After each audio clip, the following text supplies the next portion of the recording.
First contact.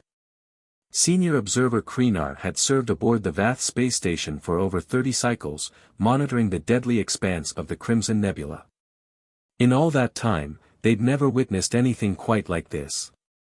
"Computer, run diagnostic check again," they commanded, their crystalline eyes refracting the nebula's blood-red glow across their iridescent scales. Diagnostic complete. All sensors functioning within normal parameters, the AI responded with its characteristic serenity. Kreenar's scales shifted from their natural blue-green to a worried purple. The readings couldn't be right. The unshielded vessel, designated Lucky Star, continued its casual approach toward the most lethal region of known space, maintaining a steady cruising speed as if out for a pleasant afternoon flight. The Crimson Nebula had claimed thousands of lives over the centuries. Even the Galactic Council's most advanced shielding technology couldn't withstand more than a few minutes of exposure to its radioactive gases and microscopic crystalline particles. The station itself, despite its 17 layers of energy shielding and cutting-edge particle dispersal system, maintained a carefully calculated safe distance. "This is Senior Observer Kreenar of the Vath Space Station," they transmitted, all four hands hovering over the emergency protocols. "Unknown vessel, you are approaching a Class X hazard zone. Immediate course correction is required. Please acknowledge." The response came through with surprising clarity. "Hey there. This is Captain Sarah Chen of the Earth vessel Lucky Star. Thanks for the heads up, but no worries, just passing through." Kreenar's scales blanched pure white.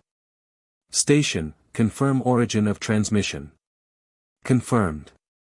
Transmission originates from previously unknown species designation, human." The emergency alert echoed through the station as Kreenar watched the impossible unfold on their screens.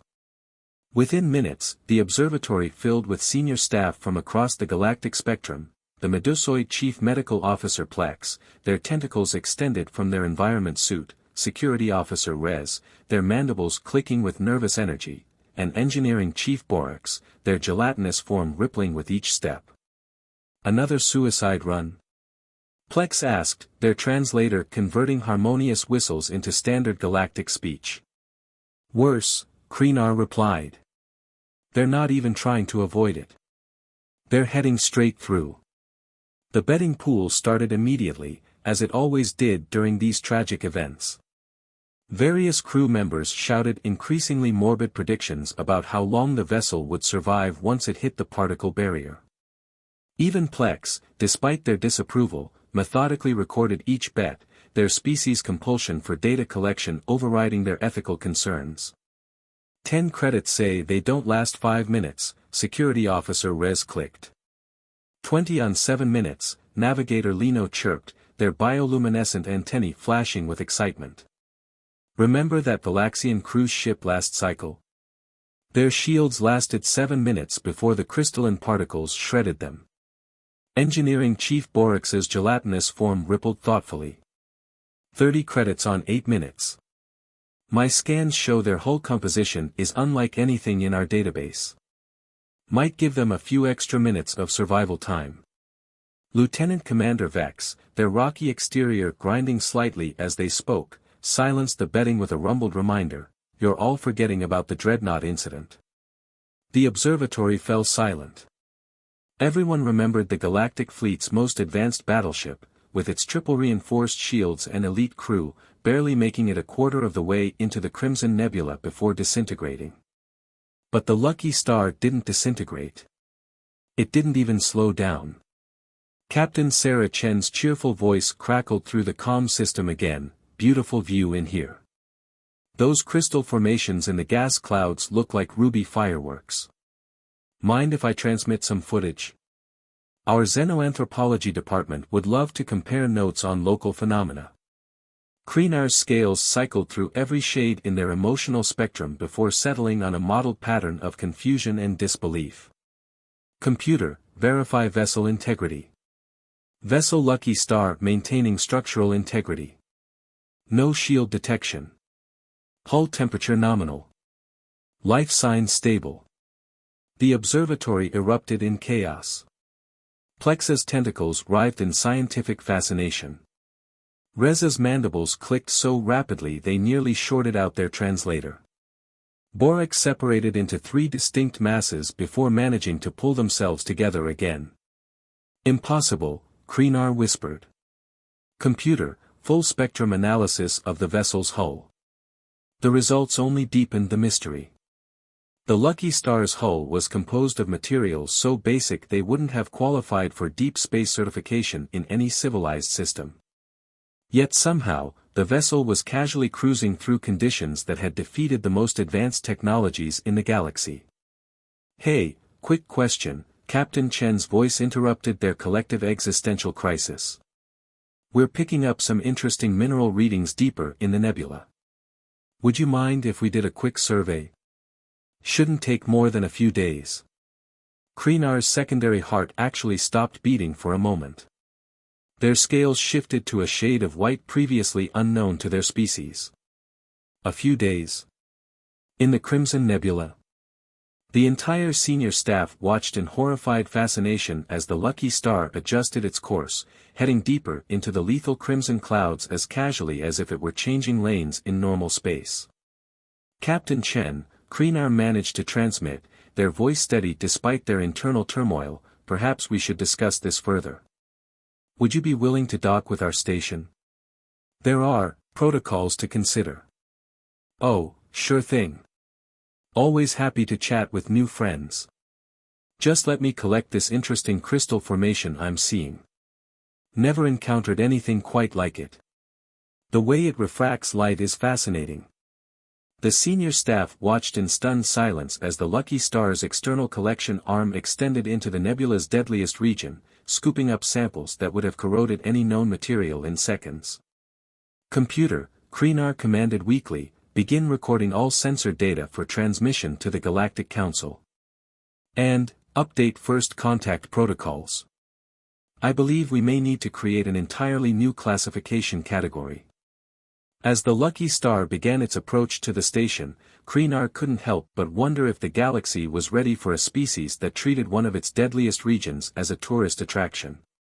One thing was certain, the betting pool would never be the same again. The human factor.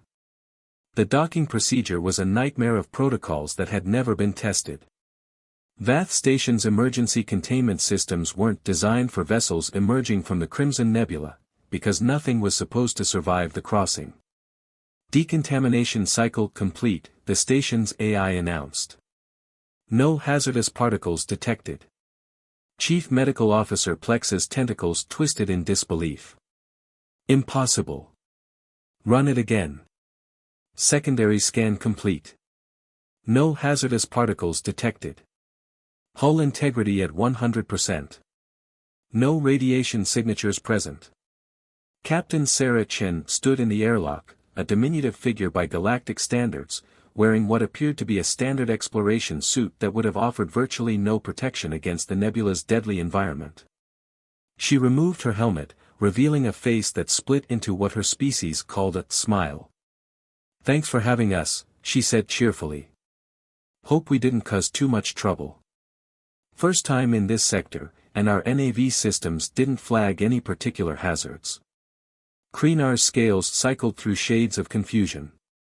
Didn't flag any. Captain Chen, the Crimson Nebula is classified as a Class X hazard zone. The highest designation in known space.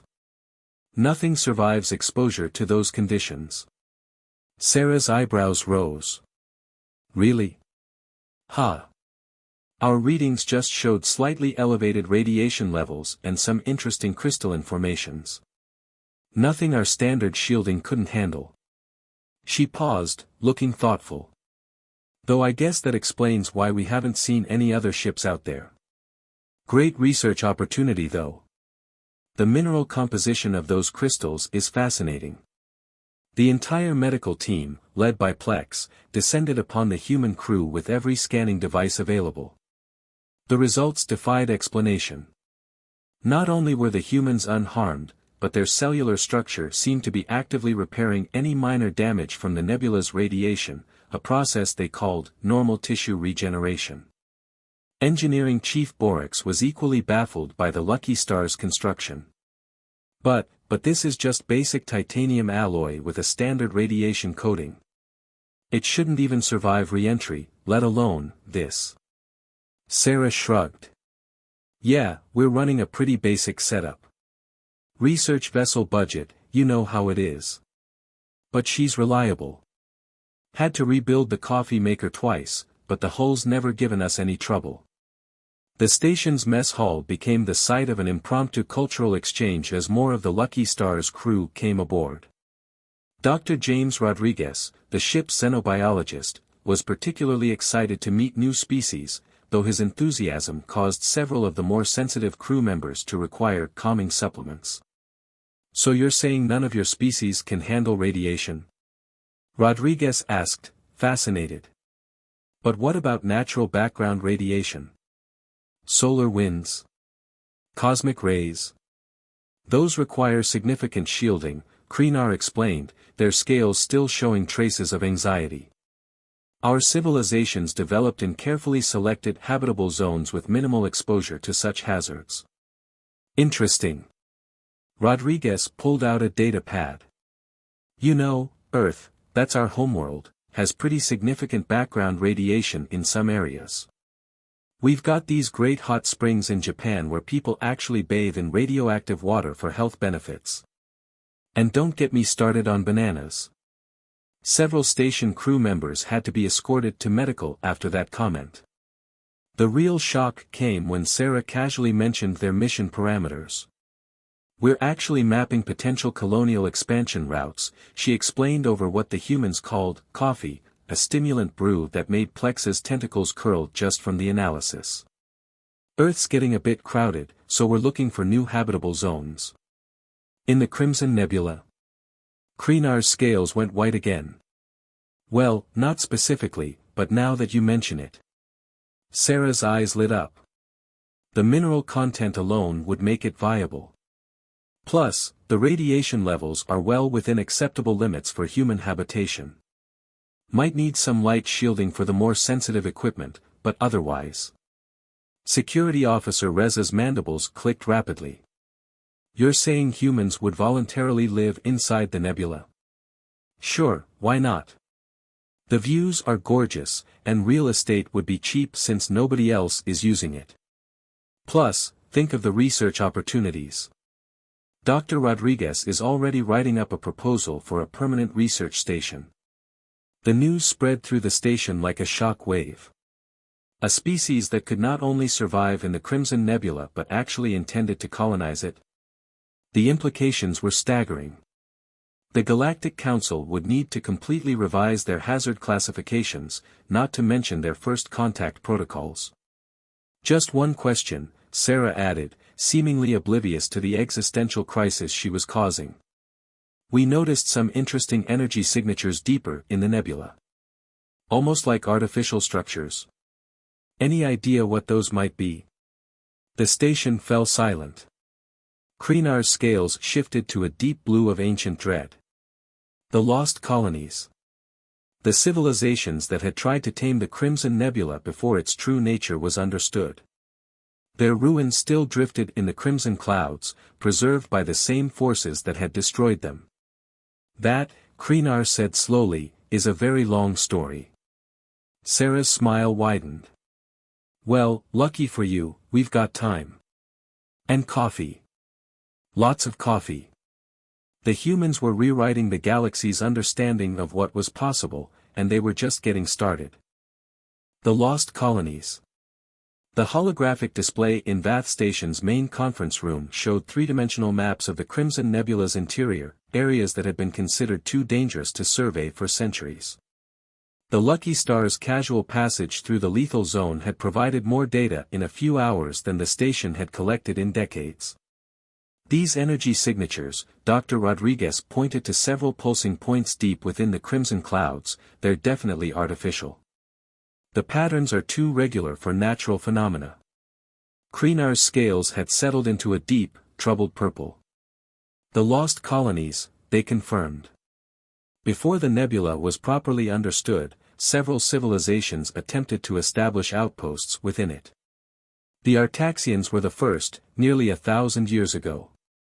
They believed their crystalline technology would resonate with the nebula's particles. Did it? Sarah asked, leaning forward with interest. For a time. They established 7 colonies, developed new technologies, even began to adapt to the conditions. Then. Kreenar's scales rippled. The resonance grew too strong. Their entire crystalline matrix shattered simultaneously. Thousands died in an instant. The humans exchanged glances that the station's crew couldn't quite interpret. But the buildings are still there? Dr. Rodriguez asked. The technology? Preserved by the very forces that destroyed them, Security Officer Rez clicked. Along with the ruins of the Valaxian attempt 200 years later, and the Dread Empire's military outposts after that. Each civilization thought they had solved the nebula's mysteries. Each paid the price for their hubris. Sarah was already pulling up detailed scans on her tablet. These energy signatures are still active after all this time. That's incredible. The potential applications of self-sustaining energy systems in these conditions. Captain Chen, Kreenar interrupted, their voice carrying harmonics of warning, these are not simply archaeological sites. They are mass graves. The nebula's properties have preserved everything, including the remains of those who died there. The humans fell silent for a moment, their expressions shifting to something more solemn. But their eyes still held that unsettling gleam of curiosity. All the more reason to investigate, Sarah said quietly. To honor their memory, learn from their discoveries, and ensure their sacrifices weren't in vain. Before Kreenar could object, Dr. Rodriguez added, plus, understanding what went wrong could help prevent similar tragedies in the future. Especially if humans are going to be settling in the nebula. The station's crew had almost managed to forget that casual bombshell. The idea of voluntary colonization of the Crimson Nebula was still sending shock waves through the galactic community. The Galactic Council had convened an emergency session just to begin discussing the implications. We have to know more about your species, Plexa's tentacles waved with scientific fervor. Your radiation resistance, your cellular regeneration, your casual disregard for conditions that would kill most sentient life. How did humans evolve these traits? Sarah and Dr. Rodriguez exchanged another of those uninterpretable glances. Well, Sarah began, Earth's kind of an interesting place. What followed was a horror story that had the station's medical staff questioning their translation software. A planet with naturally occurring radiation zones. Atmospheric oxygen at toxic levels. Extreme temperature variations, constant exposure to mutagenic solar radiation, and biological warfare with microscopic organisms. And that's not even getting into what we did to ourselves, Dr. Rodriguez added cheerfully. The Industrial Revolution was basically one giant uncontrolled experiment in pollution resistance. Several station crew members had to be excused when he started explaining the concept of tanning. But the real shock came when Sarah pulled up the Lucky Star's preliminary survey of the lost Artaxian colonies.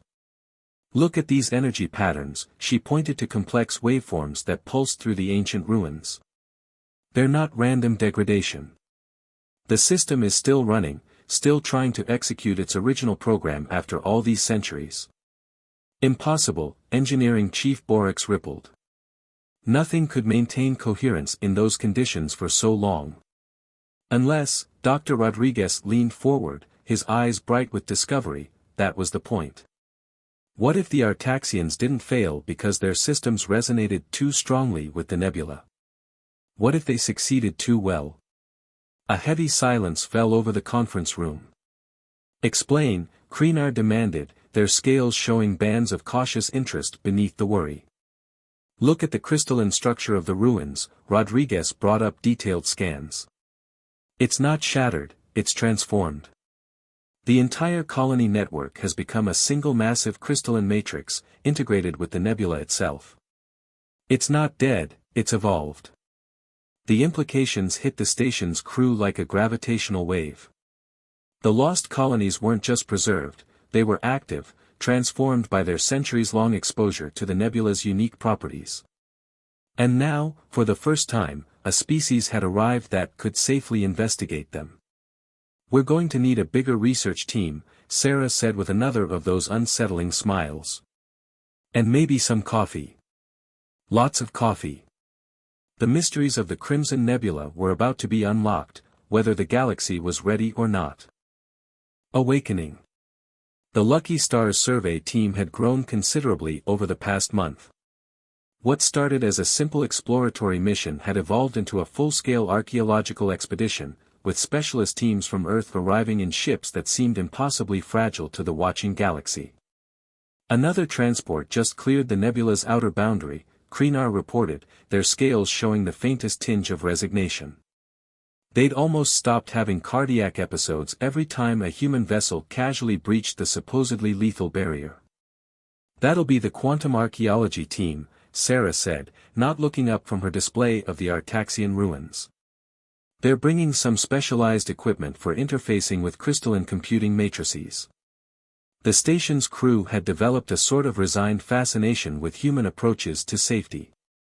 The new arrivals wore what they called hazard suits inside the nebula, not because they needed them for survival, but because, as one researcher put it, safety protocols are safety protocols, even if you can technically drink the radiation for breakfast. The discovery that the lost colonies had evolved rather than been destroyed had sent shock waves through the galactic scientific community. The Artaxian ruins weren't just preserved, they were active, their crystalline matrices still processing data after centuries of exposure to the nebula's unique properties. "We've mapped about 60% of the original colony network," Dr. Rodriguez reported during the daily briefing. "The transformation seems to have been gradual at first, then reached a critical point where the entire system underwent a phase shift. The Artaxians didn't die when their matrix shattered," Sarah added, her eyes bright with the thrill of discovery. "They became part of it. Their consciousness, their memories, their entire civilization, it all got uploaded into the crystalline network." The implications were staggering. An entire civilization hadn't been destroyed by the nebula, they'd transcended their physical form to become something entirely new. The other lost colonies showed similar patterns, each had undergone their own unique transformation, becoming part of the nebula's complex crystalline matrix. But it was what the humans did next that truly demonstrated why they were different from any species the galaxy had encountered. "We're going to try to talk to them," Sarah announced one day, as casually as if she were suggesting lunch. The station's emergency medical team was getting very efficient at handling mass anxiety attacks. "Talk to them?" Kreenar's scales cycled through patterns of disbelief. "To the transformed colonies?" "Well, yeah," Sarah shrugged. "They're clearly still processing information. The matrix shows regular patterns consistent with conscious thought. We've developed an interface that should let us establish basic communication." The human concept of basic communication turned out to involve physically connecting their computing systems to the ancient crystalline matrix, using what they called quantum entanglement to prevent data corruption. The fact that they were essentially plugging their computers into a 1,000-year-old alien consciousness that had evolved in lethal radiation seemed to concern them less than ensuring they had enough coffee for the attempt. The first contact attempt was scheduled for what humans called Tuesday. The station's observation room was packed as the human research team made their final preparations. The Lucky Star had positioned itself near the largest concentration of Artaxian ruins, extending delicate sensor arrays into the crystalline structures. "Interface online," one of the human technicians reported. "Quantum field stable. Beginning initial handshake protocol." The crystalline matrix pulsed with new patterns of energy, responding to the human signals. Data began flowing through the interface, faster than any organic mind could process. Then everything changed. The nebula itself seemed to shift, its crimson clouds swirling with purpose. The crystalline particles that had claimed so many lives began to move in coordinated patterns, forming complex geometric structures around the Lucky Star. "Oh wow," Sarah breathed, watching the display. "They're saying hello." The transformed Artaxians were awakening from their thousand-year evolution, and their first conscious act was to reach out to the strange new species that had dared to enter their domain. The data flowing through the interface resolved into patterns that the human computers could translate. "Welcome, children of Earth. We have been waiting for someone who could survive here long enough to find us. We have so much to show you. The galaxy would never be the same." New Dawn. 6 months after the Lucky Star's initial breakthrough, the Crimson Nebula had transformed from a galactic hazard zone into humanity's most ambitious endeavor. Research stations dotted the previously lethal space, their hulls gleaming with the same crystalline formations that had once spelled doom for countless vessels. The latest transfer was successful, Dr. Rodriguez announced during the monthly briefing aboard Vath Station. The observation room, once a place to warn away doomed ships, now served as a hub for the most revolutionary scientific advancement in galactic history. Kreenar's scales shifted through shades of amazement as they watched the holographic display. The human scientists had not only communicated with the transformed civilizations, they'd learned to replicate the process that had transformed them. "You're certain about the volunteers' neural patterns?" Plexa's tentacles waved with scientific concern. Sarah nodded, setting down her ever-present coffee. Dr. Zhang's consciousness successfully integrated with the crystalline matrix. She's maintaining full cognitive function and communication. Here, let me patch her through. The holographic display shimmered, resolving into a complex pattern of light that somehow conveyed a distinct personality. The Artaxians weren't kidding about the clarity of thought in this form, Dr. Zhang's consciousness transmitted.